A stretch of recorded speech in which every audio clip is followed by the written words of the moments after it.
ابے تیری ماں اندھے وقت گانے تجھے اردو پڑھنی نہیں آتی عربی.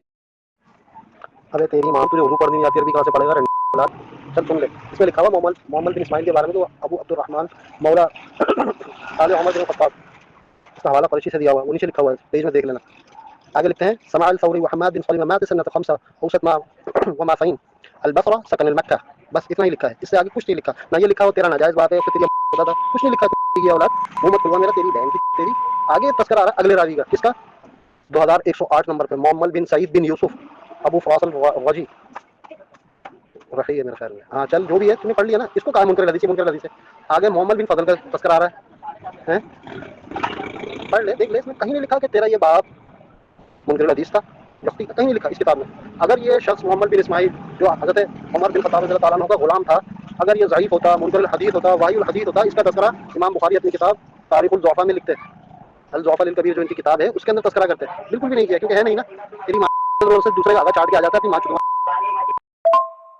اس نے جو عبارت پڑھی ہے محمد بن اسماعیل ابو عبد الرحمن پڑھتا ہے یہ بھی غلط ہے ابو عبد الرحمن. خیر میں اس کی عبارت پہ زیادہ بات نہیں کروں گا کیونکہ اس کی زبان نے ساری چیزیں بتا کر کے رکھ دی ہے.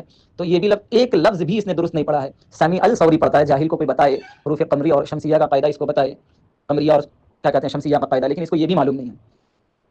اور اسی طریقے سے لفظ سنہ جو سال کے معنی میں ہے اس کو پڑھ رہا ہے سنت. استغفر اللہ. مئتین لفظ کو بھی یہ نہیں پڑھ رہا ہے. سکن مکہ بول کر کے اس نے وقف کر دیا. اس کا اعراب مکہ کا اعراب کیا ہوگا آخر کو کیا آئے گا یہ پوری زندگی کبھی زندگی میں نہیں بتا پائے گا مرنے تک. گالی کس طریقے سے دے رہا ہے. تو دوسرے کو بول رہا ہے کہ تجھے اردو پڑھنے نہیں آتا ہے تو عربی کہاں سے پڑھے گا. پتہ نہیں کس کو بول رہا ہے واللہ عالم بالصواب. مجھے تو لگتا ہے کہ اس نے گالی دینے میں پی ایچ ڈی کر رکھی ہے. باقی یہ کہ اس کی جہالت تو دیکھیں کہ محمد بن اسماعیل ابو عبد الرحمن ان کو بتا رہا ہے کہ یہ حضرت عمر رضی اللہ تعالیٰ عنہ کے غلام تھے. اتنا بڑا جھوٹا ہے مردود. یہ کاش کہ اگر عربی تھوڑا سا بھی پڑھا لکھا ہوتا ہے یا اپنے اہل حدیث عالم کے پاس لے کر کے جائے اور اپنی آڈیو کو سنا دے اور اس نے انصاف کے روح سے فیصلہ کر دیا کہ اس کی عبارت اور جو کچھ نے کہا ہے پڑھا ہے درست ہے تو اہل حدیث ہو جائیں گے. یہ ہمارا کھلا ہوا اعلان ہے. اس جاہل کو اتنا بھی معلوم نہیں ہے گدھے کہ کیا بولنا چاہ رہے ہیں. اچھا اس نے کہا ہے کہ ایک اور بات کہ اگر یہ ضعیف ہوتے اور ان کو محمد بن اسماعیل کو حضرت عمر رضی اللہ تعالیٰ عنہ کا زمانہ کہاں ہے اور محمد بن اسماعیل کا زمانہ کہاں ہے کیسے غلام ہو گئے ہیں. کیسے غلام ہو گئے ان کے.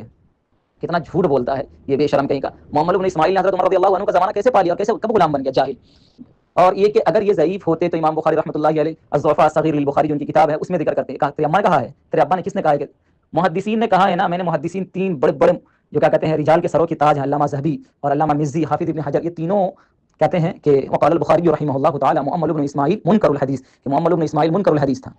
اب کیا بولے ایسے ایسے جاہل جو گالی دینے میں پی ایچ ڈی کر رکھے ہیں اللہ حفاظت فرمائے اور دوسرے کو عربی کا راگ الاپتے چلتے ہیں اور خود یہ حالت ہے کہ ثنا کو پڑھتے ہیں سنہ. مئتین لفظ نہیں سمجھ پا رہے ہیں کیا بولیں گے. سمیع الثوری پڑھ رہے ہیں. بس ان یہودیوں سے اللہ تعالیٰ امت مسلمہ کی حفاظت فرمائے.